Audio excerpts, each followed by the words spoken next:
وزیراعظم شہباز شریف کی کلمت میں مسافروں پر فائرنگ کے واقعے کی مذمت، جاں بحق افراد کے بلندی درجات اور اہل خانہ کے لیے صبر کی دعا۔ وزیراعظم کی واقعے کی تحقیقات کر کے ذمہ داران کی سزا یقینی بنانے کی ہدایت، کہا شرپسند عناصر کے ملک دشمن عزائم کو کبھی کامیاب نہیں ہونے دیں گے۔ شرپسند عناصر بلوچستان کے امن و ترقی کے دشمن ہیں، معصوم لوگوں کے خلاف بزدلانہ کارروائیاں دہشت گردوں کی حیوانیت کی واضح عکاسی کرتی ہیں۔ وفاقی وزیر داخلہ محسن نقوی کی گوادر میں مسافروں پر فائرنگ کے واقعے کی مذمت، کہا دہشت گردوں نے بزدلانہ کارروائی کر کے معصوم لوگوں کو نشانہ بنایا، شناخت کر کے مسافروں کو نشانہ بنانا بربریت اور درندگی ہے۔ بزدلانہ کارروائیاں دہشت گردی کے خلاف قوم کے عزم کو کمزور نہیں کر سکتیں۔ بلوچستان کا مسئلہ حل کرنے کے لیے صوبے کی تمام قیادت سے بات ہونی چاہیے، کسی بھی فیصلے پر بلوچستان کی روایتی قیادت کو آن بورڈ ہونا چاہیے۔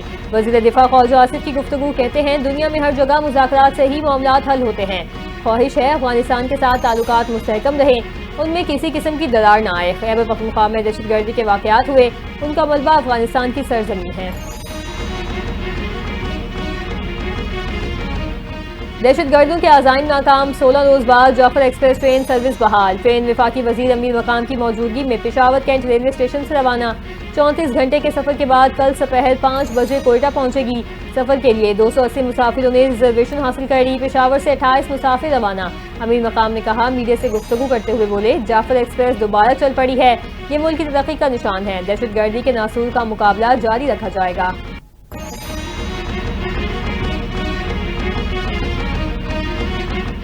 خیبر پختونخوا اور بلوچستان میں امن و امان کی بگڑتی صورتحال، عوامی نیشنل پارٹی نے عید الفطر سادگی سے منانے کا اعلان کر دیا۔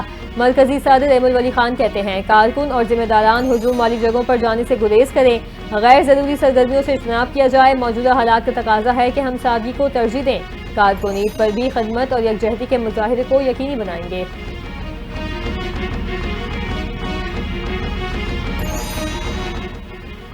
سعودی عرب میں رمضان المبارک کی 27ویں شب عقیدت و احترام کے ساتھ منائی گئی، لاکھوں زائرین اور نمازی جمع ہو کر دعاؤں اور عبادات میں مشغول رہے۔ حرمین انتظامیہ کے مطابق مسجد الحرام اور ملحقہ علاقوں میں مجموعی طور پر 34,41,000 سے زائد افراد موجود تھے۔ سعودی ماہرین فلکیات کے مطابق شوال کا چاند 29 رمضان کو نظر آنے کا امکان ہے۔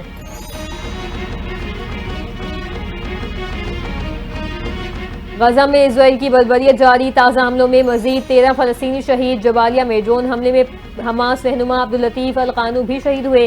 گزشتہ 24 گھنٹے میں 7 بچوں سمیت 43 فلسطینی شہید اور متعدد زخمی۔ عرب میڈیا کے مطابق اسرائیلی فوج نے ڈرون سے پناہ گزین کیمپوں اور فوڈ سینٹر کو نشانہ بنایا، درجنوں رہائشی عمارتیں تباہ ہو گئیں۔ اسرائیلی فوج کا فلسطینیوں کو زیتون اور تل الہوا سمیت دیگر علاقوں سے جبری نقل مکانی کا بھی حکم۔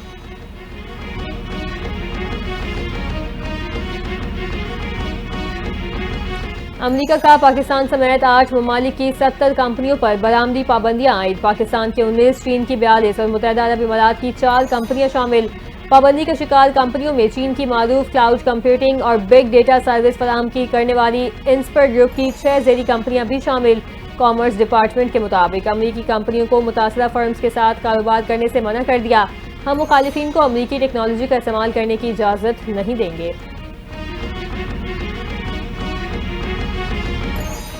امریکہ چینی کمپنیوں کو بلا وجہ نشانہ بنا رہا ہے، چین امریکی اقدام کا سختی سے جواب دے گا، چین کا امریکہ پر جوابی وار۔ ترجمان چینی وزارت خارجہ نے کہا، امریکہ اپنی حاکمانہ سوچ سے دوسرے ممالک کو نشانہ بناتا ہے، چینی کمپنیوں کو برآمدی پابندیوں کی لسٹ میں شامل کرنے کی مذمت کرتے ہیں، اقدام بین الاقوامی قوانین اور تعلقات کی بنیادی اصولوں کی سنگین خلاف ورزی ہے۔